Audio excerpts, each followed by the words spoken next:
తల్లిదండ్రులను గౌరవించటం, వారి సంరక్షణ బాధ్యతలు చేపట్టడం మన సంప్రదాయమని సినీ నటుడు డాక్టర్ బ్రహ్మానందం అన్నారు.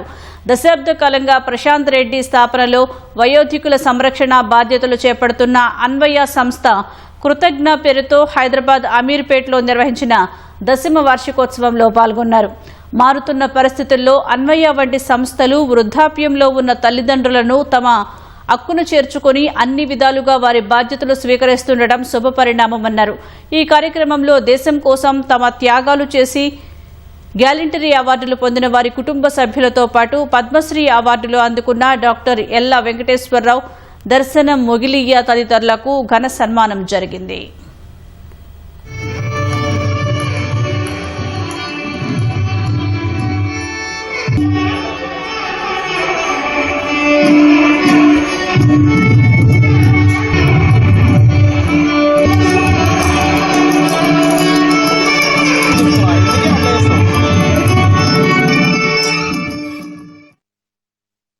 years నుంచి ఒక ఏజ్డ్ పీపుల్తో ఒక ఇన్స్టిట్యూషన్ రన్ చేయటం అంటే అది ఊరికే మామూలుగా మాటల్లో చేసి చాలా గొప్ప విషయం అండి, ఇది ఇలా చేయటం ఇట్లాంటిది ఎవరు చేయలేరు అని అనటం ఈజీ.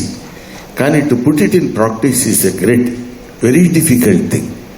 నాకు అది చెప్పినప్పుడే నేను చాలా ఏదో డెఫినెట్గా మనం వెళ్ళి తీరాల్సినటువంటి ఫంక్షన్ అనిపించింది నాకు.